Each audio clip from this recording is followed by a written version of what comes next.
الحمد لله نحمده ونستعينه ونستغفره ونؤمن به ونتوكل عليه ونعوذ بالله من شرور أنفسنا ومن سيئات أعمالنا من يهده الله فلا مضل له ومن يضلله فلا هادي له وأشهد أن لا إله إلا الله وأشهد أن محمدًا عبده ورسوله أما بعد فإن خير الحديث كتاب الله وخير الهدي هدي محمد صلى الله عليه وسلم وشر الأمور محدثاتها وكل محدثة بدعة وكل بدعة ضلالة وكل ضلالة في النار فأعوذ بالله من الشيطان الرجيم بسم الله الرحمن الرحيم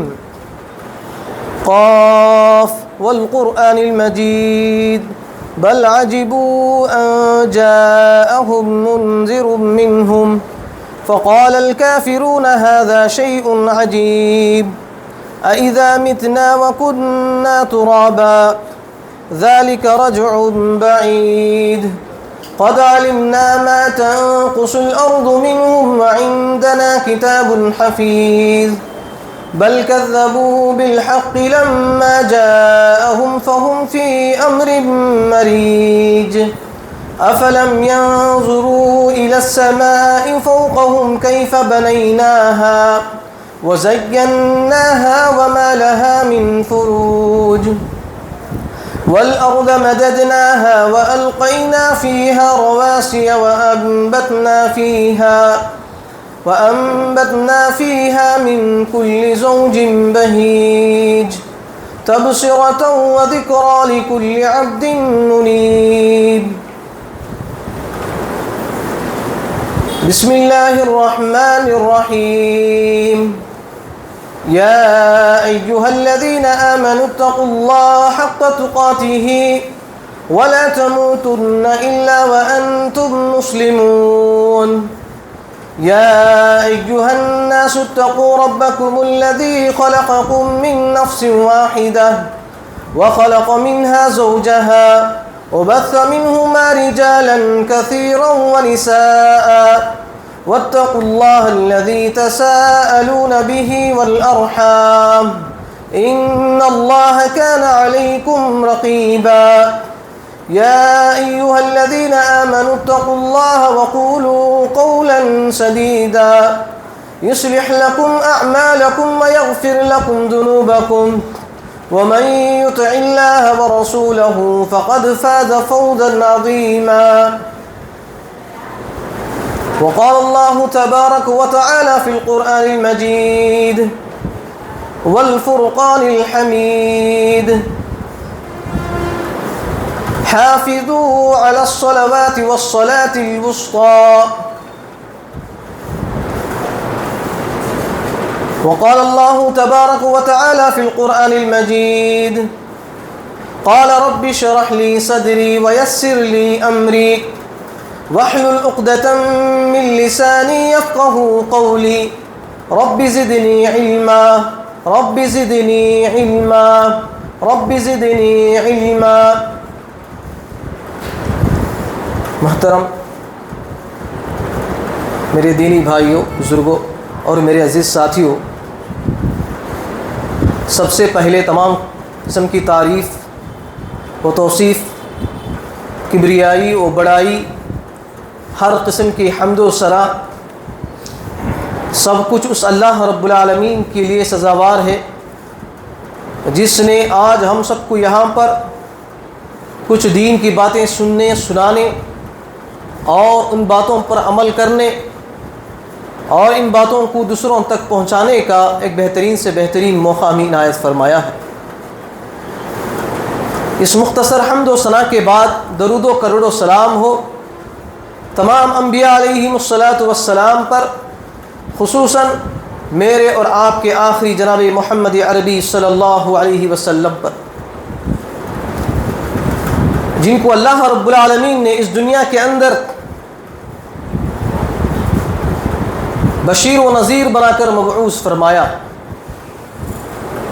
اور قیامت تک جتنے بھی لوگ آئیں گے تمام لوگوں پر اس بات کا فیصلہ کر دیا ہے کہ تمام کے تمام لوگ اللہ کے نبی صلی اللہ علیہ وسلم کی باتوں پر ایمان لے آئیں، نبی صلی اللہ علیہ وسلم کی زندگی کو اپنا آئیڈیل اور نمونہ بنائیں۔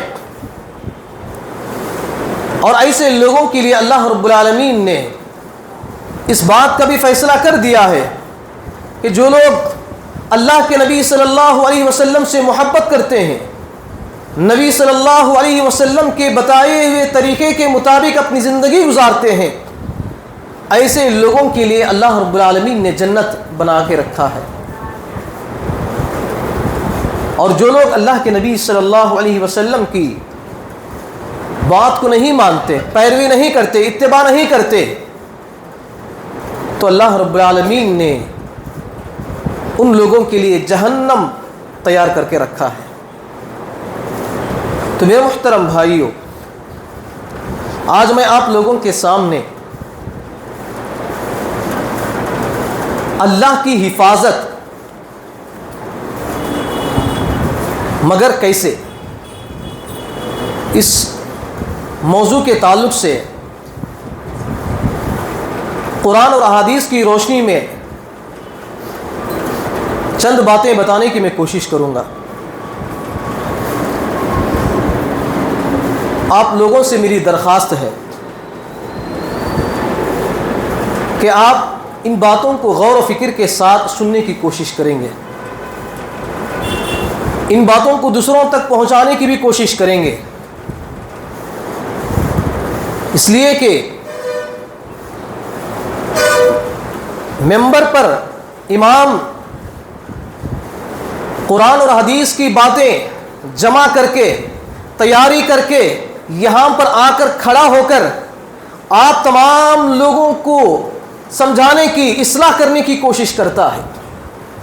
اگر آپ ان باتوں کو توجہ کے ساتھ نہیں سنیں گے، غور و فکر کے ساتھ نہیں سنیں گے، تو یہ میری تیاری، یہ میرا کوشش بیکار ہو جائے گا، اور آپ کا یہاں پر بیٹھنا بھی بیکار ہے، آپ کا یہاں پر آنا بھی، سننا بھی، تمام چیزوں کا بیکار ہو جائے گا۔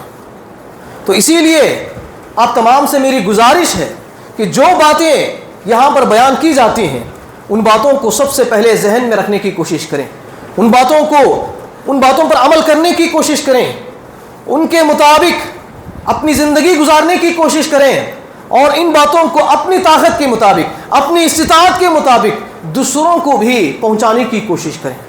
انشاءاللہ عمل کریں گے میرے بھائی، انشاءاللہ۔ تو میں نے آپ کے سامنے ایک موضوع رکھا، اللہ کی حفاظت مگر کیسے۔ ذہن میں ایک سوال پیدا ہوتا ہے کہ اس دنیا کو پالنے والا کون ہے؟ بولو میرے بھائی، کون ہے؟ اللہ رب العالمین ہے۔ اس دنیا کے اندر جتنی بھی چیزیں ہیں، تمام چیزوں کو کس نے پیدا کیا؟ اللہ رب العالمین نے۔ یہ دنیا اللہ رب العالمین چلا رہا ہے، تو یہ اللہ رب العالمین کی نگرانی میں ہے، اللہ رب العالمین کی حفاظت میں یہ دنیا ہے۔ تو اب سوال یہ ہے کہ اللہ کی حفاظت ہم کیسے کریں؟ آئیے ہم جاننے کی کوشش کرتے ہیں۔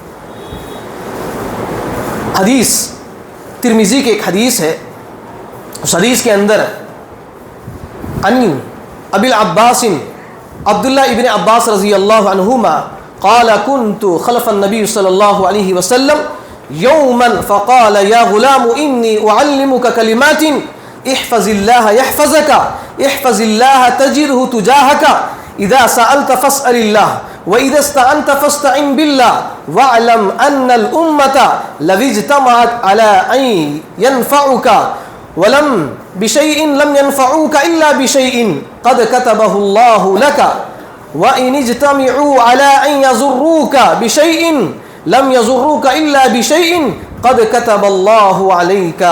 ایک دوسری روایت کے اندر ہے احفظ اللہ تجدہ امامک تعرف الى اللہ فی الرخاء یعرفک فی الشدۃ واعلم ان ما اخطأک لم یکن۔ تو یہ حدیث ہے میرے بھائی، لمبی حدیث ہے، میں نے آپ کے سامنے کیا ہے مختصر میں نے آپ کے سامنے بیان کیا۔ اس حدیث کے اندر اللہ کے نبی صلی اللہ علیہ وسلم فرماتے ہیں کہ حضرت عبداللہ بن عباس رضی اللہ عنہ ایک مرتبہ اللہ کے نبی صلی اللہ علیہ وسلم کے سفر پر تھے، تو اللہ کے نبی صلی اللہ علیہ وسلم نے عبداللہ بن عباس رضی اللہ عنہ کو سے کہا، اے لڑکے، عبداللہ بن عباس رضی اللہ عنہ اس وقت بہت چھوٹے تھے. کتنے تھے؟ بہت چھوٹے تھے. تو اللہ کے نبی صلی اللہ علیہ وسلم نے عبداللہ بن عباس رضی اللہ عنہ سے کہا، یا غلام، اے لڑکے، میں تمہیں دو باتیں بتلا رہا ہوں. وہ کیا ہے؟ احفظ اللہ یحفظک، کہ تم اللہ کی حفاظت کرو، اللہ تمہاری حفاظت کرے گا. پھر آگے اللہ کے نبی صلی اللہ علیہ وسلم فرماتے ہیں، احفظ اللہ تجدہ تجاہک، اللہ رب العالمین کے جو حقوق ہیں ان حقوق کی تم حفاظت کرو تو اللہ رب العالمین کو تم اپنے سامنے پاؤ گے. پھر آگے اللہ کے نبی صلی اللہ علیہ وسلم فرماتے ہیں، اذا سألت فاسأل اللہ، جب تم کسی سے سوال کرتے ہو، جب بھی کسی سے پوچھتے ہو تو صرف اللہ رب العالمین کو پوچھو، اللہ رب العالمین سے سوال کرو. اذا استعنت فاستعن باللہ، اور تم جب بھی کسی سے مدد مانگنا چاہتے ہو تو صرف اللہ رب العالمین ہی سے مدد مانگو. پھر آگے اللہ کے نبی صلی اللہ علیہ وسلم فرماتے ہیں، وَعْلَمْ أَنَّ الْأُمَّةَ، اگر پوری کی جان لو کہ پوری کی پوری امت اگر تمہیں کوئی نفع پہنچا سکتا ہے تو جتنا اللہ رب العالمین نے آپ کے مقدر میں لکھا ہے اتنا ہی آپ کو نفع پہنچے گا. اگر پوری کی پوری امت کیا ہے آپ کو نفع پہنچانے میں لگا رہے لیکن اتنی نفع نہیں پہنچے گا جتنا کیا ہے اللہ رب العالمین نے اس کے مقدر میں لکھا ہے. اور اسی طرح اللہ رب العالمین نے جب کسی انسان کو کوئی نقصان پہنچانا چاہتا ہے، کوئی پریشانی لاحق کرنا چاہتا ہے تو پوری امت مل کر بھی اس پریشانی کو کہے کم نہیں کر سکتا. یعنی اس کی زندگی میں، اس کی مقدر میں جو پریشانی اللہ رب العالمین نے لکھ دی ہے وہ مصیبت، وہ پریشانی اس کی زندگی میں آ کر رہے گی. اور پھر اللہ کے نبی صلی اللہ علیہ وسلم فرماتے ہیں، جو لوگ اللہ رب العالمین کو پہچانتے ہیں، اللہ رب العالمین کو پہچانتے ہیں تو اللہ رب العالمین یعنی خوشحالی میں، جو لوگ خوشحالی میں اللہ رب العالمین کو پہچانتے ہیں، اللہ رب العالمین کو یاد رکھتے ہیں تو اللہ رب العالمین کہتے ہیں کہ میں اس کو مصیبت میں، تنگدستی میں اس کو میں یاد رکھوں گا، میں اس کی حفاظت کروں گا. یہ اللہ رب العالمین کہتے ہیں. تو یہ جو حدیث ہے،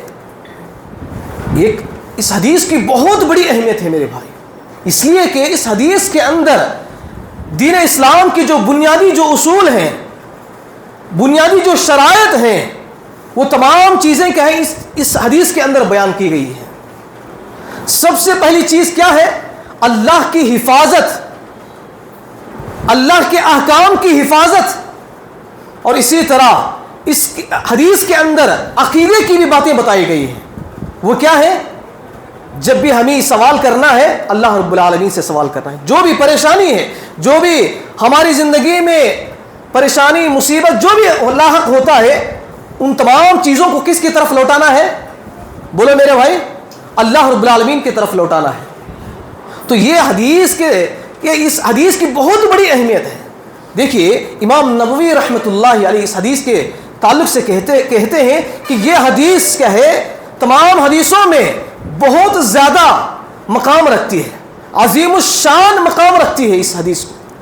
اور اسی طرح ابن رجب رحمہ اللہ اس حدیث کے تعلق سے کہتے ہیں کہ یہ حدیث کیا ہے، دین کے جو بنیادی جو اصول ہیں ان اصولوں پر کیا یہ حدیث مشتمل ہے. اور اسی طرح ابن الجوزی رحمۃ اللہ علیہ کہتے ہیں کہ اس حدیث کو میں نے جب پڑھا تو میں حیران رہ گیا. کیونکہ اس حدیث کے اندر وہ تمام چیزیں بیان کر دی گئی ہیں جو ایک انسان کی زندگی میں ضروری ہوتا ہے. اور یہ بھی کہا اور افسوس کرتے ہوئے یہ بھی کہا کہ جو لوگ اس حدیث کو پڑھنے کے بعد اس میں غور و فکر نہیں کرتے، اس کو سمجھنے کی کوشش نہیں کرتے اور اس حدیث کے مطابق اپنی زندگی گزارنے کی کوشش نہیں کرتے، ایسے لوگوں پر کیا ہے؟ افسوس ہے۔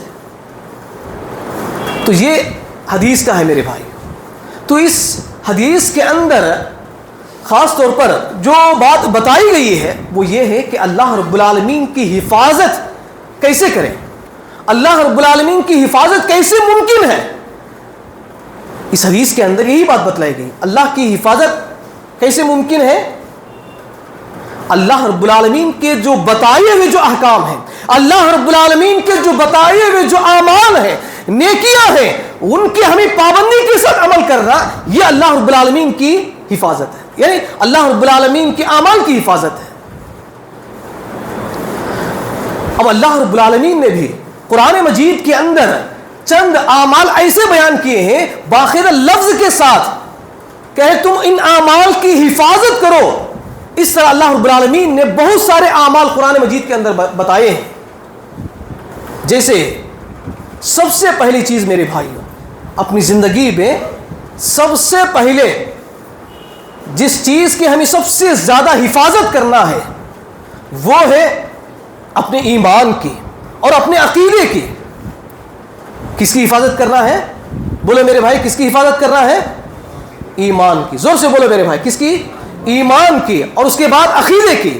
اب یہ دونوں چیزوں کے تعلق سے اللہ رب العالمین فرماتے ہیں، سورہ آل عمران کے اندر فرماتے ہیں، یا ایھا الذین آمنوا اتقوا اللہ، اے وہ لوگوں جو ایمان لے آئے ہو، تم اللہ رب العالمین سے ڈرو جس طرح سے اس سے ڈرنے کا حق ہے۔ پھر آگے اللہ رب العالمین نے فرمایا وَلَا تَمُوتُنَّ إِلَّا وَأَنْتُمْ مُسْلِمُونَ، اور تم مرتے دم تک مسلمان ہی رہنا۔ تم مرتے دم تک کیا رہنا؟ مسلمان ہی رہنا۔ تو اس آیت کے اندر اللہ رب العالمین نے کیا بتایا؟ اپنے ایمان کی حفاظت بتائی، یعنی جب انسان مر جاتا ہے تو اس کا نام اعمال کیا ہو جاتا ہے؟ منقطع ہو جاتا ہے، اس کا اچھائیاں اس کی برائیاں لکھنا بند ہو جاتی ہیں۔ تو اسی لیے اللہ رب العالمین نے اس آیت کے اندر ایمان والوں سے مخاطب ہو کر کہتے ہیں، اے ایمان والوں تم اللہ رب العالمین سے ڈرو جس طرح سے اس سے ڈرنے کا حق ہے، اور تم مرتے دم تک کہیں مسلمان ہی رہنا، کبھی بھٹکنا نہیں۔ اس لیے کہ آج ہم میں سے بہت سارے ایسے مسلمان ہیں، نام تو مسلمان کا ہے، پوری زندگی وہ اسی نام سے زندگی گزارتے ہیں، لیکن جب ان کی وفات ہو جاتی ہے، جب ان کا وفات کا وقت آ جاتا ہے تو وہ اسلام سے، اللہ سے، دین سے کوسوں دور کہے چلے گئے ہوتے ہیں۔ ان کی زندگی میں کوئی نماز نہیں، کوئی کہے روزہ نہیں، کوئی زکوٰۃ نہیں، کوئی نیکی نہیں، ایسے ہی وہ اس دنیا سے چلے جاتے ہیں۔ اسی لیے اللہ رب العالمین نے کیا فرمایا؟ وَلَا تَمُوتُنَّ إِلَّا وَأَنْتُمْ مُسْلِمُونَ، تم کہے مسلمان مرتے دم تک کہ کہے مسلمان ہی رہنا۔ اور بہت سارے ایسے مسلمان بھی ہیں جو نام کے مسلمان ہیں، وہ نماز بھی پڑھتے ہیں، ادھر شرک بھی کرتے ہیں، ادھر کہے سجدہ بھی کرتے ہیں، ادھر کہے دوسرے قبروں کے پاس جا کر، مزاروں کے پاس جا کر، وہاں پر جا کر کہے سجدہ کرتے ہیں، رکوع کرتے ہیں، وہاں پر نمازیں پڑھتے ہیں، دعائیں مانگتے ہیں، نذر و نیاز کرتے ہیں۔ اگر اسی حالت میں اگر وہ اس دنیا سے چلا جاتا ہے تو وہ مسلمان ہو کر مرے گا کیا میرے بھائیوں؟ وہ مسلمان ہو کر مرے گا؟ اس کا ایمان حفاظت میں رہے گا؟ اس کا ایمان باقی رہے گا؟ بالکل نہیں۔ کیوں؟ کیونکہ اللہ رب العالمین نے کیا کہا؟ اے مسلمانوں تم مرتے دم تک مسلمان ہی رہنا۔ اگر مرنے سے پہلے انسان ایک چھوٹا سا عمل بھی، شرکی عمل اگر کر لیتا ہے، بدعتی عمل اگر کر لیتا ہے تو اس کی پوری زندگی بیکار ہے، اس کی پوری نمازیں بیکار ہیں۔ اسی لیے ہمیں اپنے ایمان کی حفاظت کرنا چاہیے۔ انشاءاللہ عمل کریں گے میرے بھائی انشاءاللہ۔ اور اسی طرح ایک دوسری چیز عقیدہ ہے۔ عقیدے کی بھی اللہ رب العالمین نے قرآن مجید کے اندر نبی صلی اللہ علیہ وسلم ہمیشہ اس دعا کا اہتمام کرتے تھے، اس دعا کا اہتمام کرتے تھے، ربنا لا تزغ قلوبنا بعد اذ ہدیتنا وہب لنا من لدنک رحمہ انک انت الوہاب۔ یہ دعا اکثر لوگوں کو یاد ہی ہوگا۔ اس آیت کے اندر اللہ رب العالمین فرماتے ہیں یعنی اس دعا کے اندر کیا بتلایا گیا ہے؟ اللہ کے نبی صلی اللہ علیہ وسلم اللہ رب العالمین سے کیا مانگتے تھے؟ دیکھیے، ربنا، اے میرے پروردگار، لا تزغ قلوبنا بعد اذ ہدیتنا، اے میرے پروردگار تو مجھے ہدایت دینے کے بعد، اے اللہ، اے پروردگار تو مجھے دین میں داخل کرنے کے بعد میرے دل کو ٹیڑھا مت کر دے، میرے دل کو پھیر نہ دے، بلکہ تیرے پاس جو رحمت ہے اس رحمت سے مجھے کیا کر دے؟ نواز دے۔ انک انت الوہاب، بے شک تو ہی کا ہے عطا کرنے والا ہے، تو ہی بہترین چیز کا ہے عطا کرنے والا ہے، تیرے علاوہ کوئی چیز کا ہے کوئی شخص نہیں دینے والا۔ تو یہ اللہ کے نبی صلی اللہ علیہ وسلم ہمیشہ اللہ رب العالمین سے دعا کرتے تھے۔ کس چیز کے تعلق سے؟ عقیدے کے تعلق سے۔ اور ایک دعا بھی اللہ کے نبی صلی اللہ علیہ وسلم نے سکھائی۔ حضرت انس رضی اللہ عنہ اللہ کے نبی صلی اللہ علیہ وسلم کے بارے میں فرماتے ہیں کہ اللہ کے نبی صلی اللہ علیہ وسلم اکثر یہ دعا پڑھتے تھے، یا مقلب القلوب ثبت قلبی علی دینک، اے پروردگار، اے دلوں کے پھیرنے والے، اے دلوں کو ٹیڑھے کرنے والے، مجھے بھی میرے دل کو کہے تیرے دین پر ثابت قدم رکھ۔ کون کہہ رہے ہیں؟ اللہ کے نبی صلی اللہ علیہ وسلم اللہ رب العالمین سے دعا مانگ رہے ہیں۔ کس بات کا؟ اپنے دین پر کہے ثابت قدم رہنے کے لیے اللہ رب العالمین سے دعا مانگ رہے ہیں۔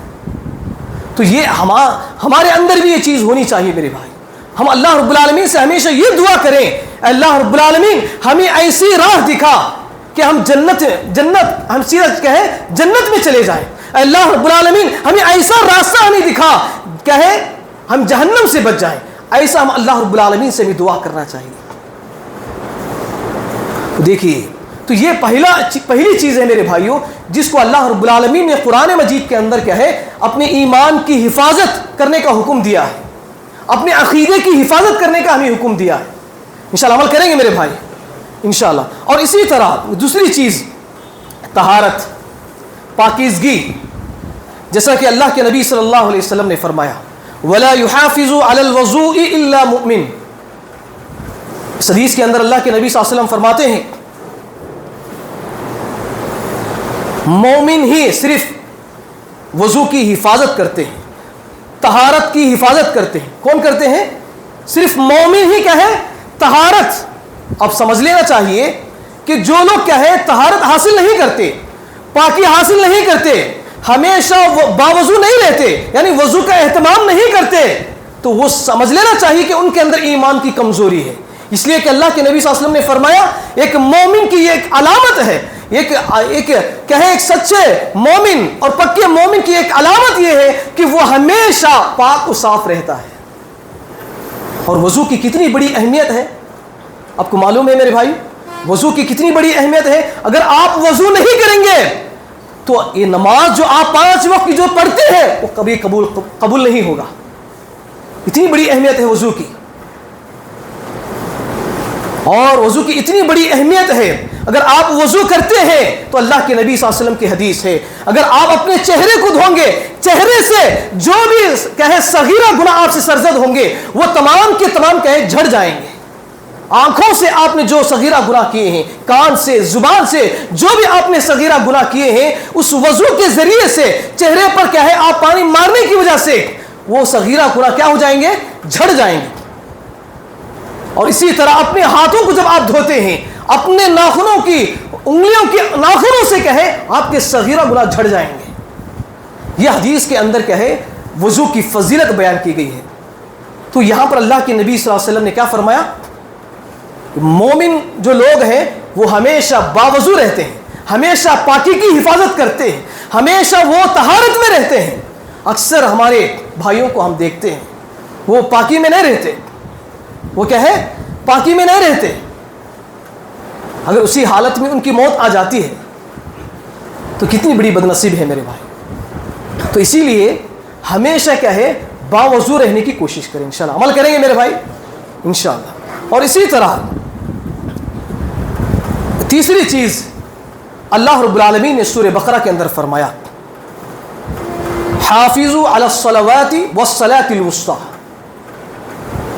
نمازوں کی حفاظت کرو، خاص طور پر درمیانی والی جو نماز ہے اس کی حفاظت کرو۔ یعنی جو اعمال میں آپ کے سامنے بیان کر رہا ہوں میرے بھائی، اللہ رب العالمین نے مومنوں کو، مسلمانوں کو اس بات کا حکم دیا کہ تم ان اعمال کی، ان عبادتوں کی تم حفاظت کرو. یہ اعمال میں آپ کے سامنے بیان کر رہا ہوں. سمجھ میں آ رہے میرے بھائی؟ سمجھ میں آ رہے نا؟ ہاں دیکھیے، تو یہاں پر اللہ رب العالمین حکم دے رہے ہیں، مومنوں کو حکم دے رہے ہیں، مسلمانوں کو حکم دے رہے ہیں، حافظوا علی الصلوات، تم نمازوں کی حفاظت کرو. اب نمازوں کی حفاظت کیسے ہوگی؟ بولو میرے بھائی، نمازوں کی حفاظت کیسے کریں گے؟ ایک نماز پڑھ لے کے چلے جائیں گے؟ 5 وقت کی آپ نماز پڑھنا چاہیے، 5 وقت کی نماز پڑھنا چاہیے، یہی اس کی حفاظت ہے. نماز اگر آپ نہیں پڑھیں گے تو نمازوں کی حفاظت نہیں ہوگی. بہت سارے لوگ کیا ہے، مسلمان ہیں، اکثر طور پر اگر کیا ہے دنیا کے اندر مسلمان کا جو لفظ ہے کسی کے لیے اگر استعمال ہوتا ہے تو وہ خاص طور پر کیا ہے جو نماز پڑھتا ہے اس کو مسلمان کہا جاتا ہے. اس لیے اللہ کے نبی صلی اللہ علیہ وسلم نے ایک دوسری حدیث کے اندر کہا، ایک مسلمان ایک کافر کے درمیان کوئی بھی چیز اگر فرق کرتا ہے وہ ہے نماز. ایک کافر کس کو کہتے ہیں؟ جو غیر مسلم ہے، جو وہ کیا ہے اللہ کے علاوہ غیر اللہ کی پوجا کرتے ہیں، بتوں کی پوجا کرتے ہیں، پتھروں کی، درختوں کی، قبروں کی، مردوں کی، زندوں کی وہ پوجا کرتے ہیں. تو یہاں پر اللہ رب العالمین نے ان لوگوں سے تشبیہ دے رہے ہیں. کن لوگوں سے؟ مشرک لوگوں سے تشبیہ دے رہے ہیں، کافر لوگوں سے تشبیہ دے رہے ہیں اللہ کے نبی صلی اللہ علیہ وسلم.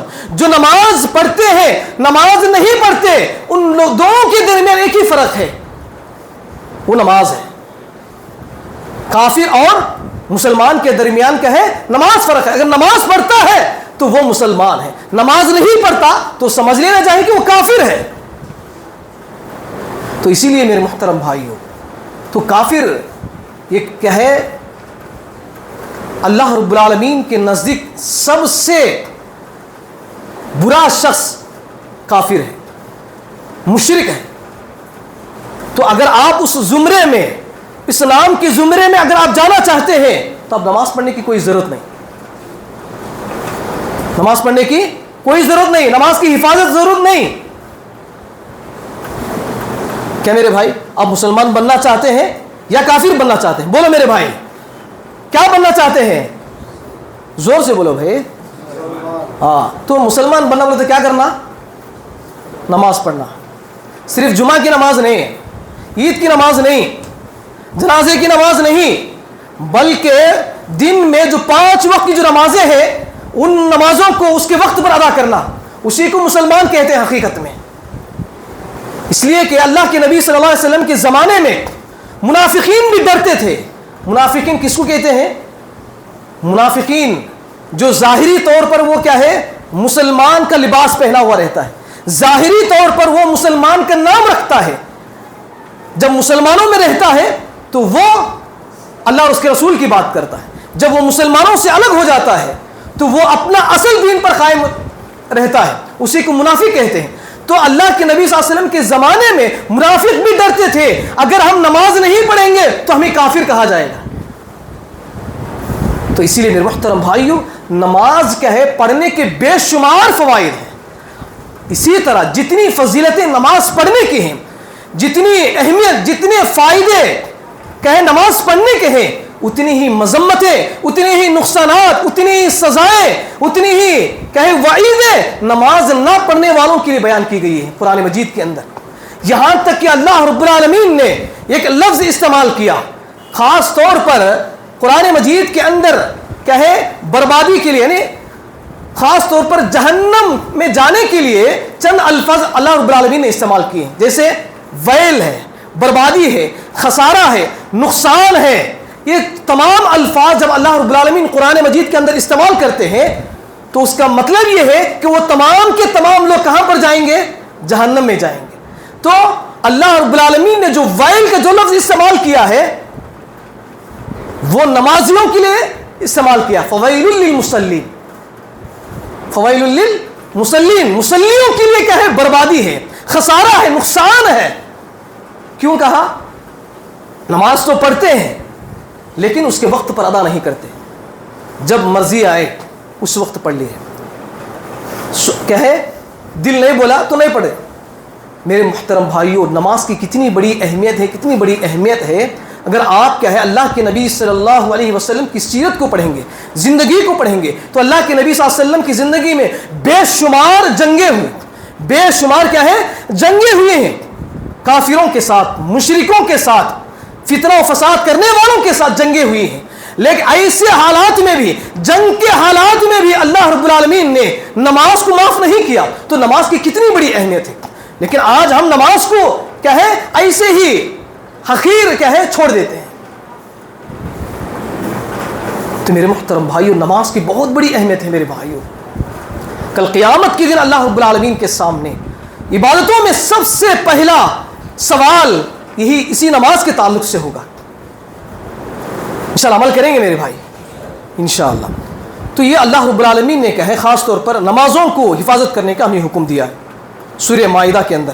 اور اسی طرح اللہ رب العالمین نے اللہ کے نبی صلی اللہ علیہ وسلم کی حدیث ہے، عبداللہ بن مسعود رضی اللہ عنہ اس حدیث کے راوی ہیں، وہ فرماتے ہیں قال قال رسول اللہ صلی اللہ علیہ وسلم استحیوا من اللہ حق الحیاء، کہ تم اللہ رب العالمین سے، اللہ کے نبی صلی اللہ علیہ وسلم فرماتے ہیں کہ تم اللہ رب العالمین سے شرم و حیا کرو جس طرح سے اسے حیا کرنے کا حق ہے۔ شرم و حیا کیا ہے؟ شرم و حیا کس کو کہتے ہیں میرے بھائی؟ جب آپ گناہ کرتے ہیں، گناہ کرتے وقت کیا ہے دل میں ایک نفس رہتا ہے، وہ نفس آپ کو آمادہ کرتا ہے کہ تو جو کر رہا ہے وہ گناہ ہے، اور ایک نفس بھی ہوتا ہے اس کے اندر کہ وہ نفس آپ کو کیا ہے یاد دلاتا ہے، کیا بول کے کہ تو جو کر رہا ہے گناہ ہے، اور اللہ رب العالمین تجھے دیکھ رہا ہے، چاہے تو اجتماعی میں لوگوں کے درمیان کیوں نہ ہو، چاہے وہ انفرادی میں کیوں نہ ہو، اللہ رب العالمین تجھے دیکھ رہا ہے۔ تو یہاں پر جب بھی کوئی انسان گناہ کرنے سے پہلے کیا ہے اس کو شرم کرنی چاہیے۔ آج دیکھیں مسلمان ہیں، پہلے اللہ کے نبی صلی اللہ علیہ وسلم کے زمانے میں اور اس کے بعد کے جو زمانے صحابہ کا زمانہ ہے، تابعین کا، طبع تابعین کا، محدثین کا، اس کے بعد جو زمانہ گزرا ہے، دوسرے لوگوں کے مقابلے میں مسلمان اس کو کہا جاتا ہے کہ مسلمان وہ ہے جو جھوٹ نہیں بولتا، مسلمان وہ ہے جو دھوکہ نہیں دیتا۔ ایسے القاب کیا ہے مسلمانوں کو دیا کرتے تھے۔ کب؟ ایک زمانہ تھا اللہ کے نبی صلی اللہ علیہ وسلم کے زمانے میں، تابعین کے زمانے میں، طبع تابعین کے زمانے میں ایسے مسلمانوں کو ایسے اچھے القاب سے پکارا جاتا تھا، حالانکہ وہ کافر ہیں، حالانکہ وہ مشرک ہیں، اس کے باوجود بھی وہ مسلمانوں کی تعریف کرتے تھے۔ لیکن آج ہم وہ تمام صفات کے ہمارے اندر پائے جاتے ہیں، جھوٹ ہو، زناکاری ہو، شراب ہو، سود ہو، حسد ہو، بغض ہو، کینہ کپٹ ہو، غیبت ہو، تمام جتنی بھی برائیاں اللہ رب العالمین نے قرآن اور احادیث کے اندر بیان کیے ہیں، ہر برائی ہمارے اندر موجود ہے۔ میرے محترم بھائیوں، اللہ کے نبی صلی اللہ علیہ وسلم فرماتے ہیں کہ استحیوا من اللہ حق الحیاء۔ صحابہ نے پوچھا اللہ کے نبی صلی اللہ علیہ وسلم، اللہ رب العالمین سے ہم بھی شرم و حیا کرتے ہیں، تو اللہ کے نبی صلی اللہ علیہ وسلم نے فرمایا کہ جس طرح سے اللہ رب العالمین سے شرم و حیا کرنے کا حق ہے وہ یہ ہے کہ اللہ رب العالمین نے آپ کو جو سر دیا ہے، جو جسم دیا ہے، اس کی حفاظت کر۔ اب سر میں کیا کیا چیزیں آتی ہیں؟ آنکھ، زبان، کان، یہ تمام چیزیں آتی ہیں، تو اس کی حفاظت کرنے کا اللہ کے نبی صلی اللہ علیہ وسلم نے حکم دیا۔ آنکھ کے ذریعے سے کیا ہوتا ہے؟ بہت ساری بے حیائی، فحاشی کہے، اپنی آنکھوں سے اچھائی کو بھی دیکھ سکتے ہیں، برائی کو بھی دیکھ سکتے ہیں۔ ان آنکھوں کے ذریعے سے آپ نیکی کو بھی کما سکتے ہیں، برائی اور گناہ کو بھی آپ کما سکتے ہیں۔ تو اسی لیے یہاں پر اللہ رب العالمین، اللہ کے نبی صلی اللہ علیہ وسلم نے کیا ہے اپنے جسم کے اندر جتنے بھی اعضاء ہیں ان تمام اعضاء کی حفاظت کرنے کا ہمیں حکم دیا ہے۔ اگر آپ یہ ہاتھ ہے، ان ہاتھوں کے ذریعے سے کہیں ہمیں اچھے اعمال کرنا چاہیے، اللہ رب العالمین نے پیر دیے ہیں، ان پیر کے ذریعے سے اچھا اعمال کرنے کی بھی کوشش کرنا چاہیے. اللہ رب العالمین نے اپنے جسم کے اندر پیٹ دیا ہے، اس پیٹ کے اندر حلال اور حرام کی تمیز کرتے ہوئے اس کی حفاظت کرنا چاہیے. تو اللہ رب العالمین نے انسان کو ایسے ہی نہیں بنایا میرے بھائی، بنا کہ اللہ رب العالمین نے ان چیزوں کا بھی حکم دیا کہ تم اگر اس کے مطابق ان چیزوں کی اگر تم حفاظت کرو گے تو میں تمہیں کیا کروں گا؟ جنت میں داخل کروں گا. تو اسی لیے اپنے اعضاء اور جسم کے اندر جتنے بھی اعضاء ہیں ان تمام چیزوں کی ہمیں حفاظت کرنے کی ہمیں کوشش کرنا چاہیے. انشاءاللہ عمل کریں گے میرے بھائی انشاءاللہ. آخری بات کہہ کر میں اپنی بات کو ختم کر دیتا ہوں. اللہ کے نبی اللہ رب العالمین نے اور ایک چیز فرمائی، وہ یہ ہے کہ شرمگاہ کی حفاظت اور اپنی آنکھوں کی حفاظت. ان دونوں چیزوں کا کیا ہے اللہ رب العالمین نے ایک ہی ذات ایک ہی آیت میں اللہ رب العالمین نے بیان کیا. وہ کیا ہے؟ سورہ نور کے اندر اللہ رب العالمین فرماتے ہیں قُلْ لِلْمُؤْمِنِينَ يَغُضُّوا مِنْ أَبْصَارِهِمْ وَيَحْفَظُوا فُرُوجَهُمْ ذَلِكَ أَزْكَىٰ لَهُمْ إِنَّ اللَّهَ خَبِيرٌ بِمَا يَصْنَعُونَ. اس آیت کے اندر اللہ رب العالمین نے سب سے پہلے مومن مردوں سے مخاطب ہو کر کہتے ہیں تمام مومن مرد تم اپنی نگاہوں کو نیچے رکھیں. کتنے ایسے نوجوان ہیں، کتنے ایسے ہمارے بھائی ہیں جو اپنی آنکھوں سے غلط نگاہ ہم دوڑاتے ہیں، اپنی نظر اپنی آنکھوں کا غلط استعمال کرتے ہیں. اللہ رب العالمین یہاں پر کیا فرما رہے ہیں؟ اپنے نگاہوں کو نیچے رکھیں. پھر آگے اللہ رب العالمین فرماتے ہیں وَيَحْفَظُوا فُرُوجَهُمْ، اور اپنے شرمگاہوں کی حفاظت کریں. کس کی حفاظت کریں؟ اپنی شرمگاہوں کی حفاظت کریں. کیوں؟ کیونکہ انہی دونوں کے ذریعے سے معاشرے کے اندر سب سے زیادہ گناہ پائے جاتے ہیں. دیکھیں انہی آنکھوں کے ذریعے سے کتنے ایسے نوجوان ہیں جو نادان ہیں، جو دین سے دور ہیں، مسجدوں سے اصلاحی پروگراموں سے دور ہیں. وہ لوگ کیا ہے؟ وہ اپنی چیزیں اپنے جسم کے اندر جتنی بھی چیزیں ہیں تمام چیزوں کا غلط استعمال کرتے ہیں. اپنی آنکھوں سے وہ عورتوں کو دیکھتے ہیں، بری نظروں سے دیکھتے ہیں. تو اللہ رب العالمین نے یہاں پر اسی چیز کا ذکر کیا. اے مومنو، مومن وہی شخص ہے جو اپنی آنکھوں کی حفاظت کرتا ہے، اپنے شرمگاہ کی حفاظت کرتا ہے. آج کیا ہے معاشرے کے اندر سب سے زیادہ گناہ انہی دونوں چیزوں کے ذریعے سے پایا جاتا ہے. ایک آنکھ ہے، دوسرا شرمگاہ ہے. پھر دوسری آیت کے اندر اللہ رب العالمین نے تمام مومن عورتوں سے مخاطب ہو کر کہتے ہیں قُلْ لِلْمُؤْمِنَاتِ يَغْضُضْنَ مِنْ أَبْصَارِهِنَّ وَيَحْفَظْنَ فُرُوجَهُنَّ. اللہ رب العالمین عورتوں سے بھی مخاطب ہو کر کہتے ہیں تمام مومن عورتیں تم بھی کیا کرو؟ اپنی نگاہوں کو نیچے رکھا کرو اور اپنے شرمگاہوں کی حفاظت کیا کرو. اس لیے کہ اسی میں کیا ہے؟ اللہ کے نبی صلی اللہ علیہ وسلم نے کیا فرمایا؟ جنت کی ضمانت دی ہے. کس کی ضمانت؟ بولے میرے بھائی، کس کی ضمانت؟ جنت کی ضمانت. آج کیا ہے؟ دل کے اندر جو خیالات، جو خواہشات، جو بری تمنائیں، جو بری ارادے جو اپنے دل کے اندر اپنے نفس کے اندر پیدا ہوتے ہیں وہ انہی دونوں چیزوں کے ذریعے سے پیدا ہوتے ہیں.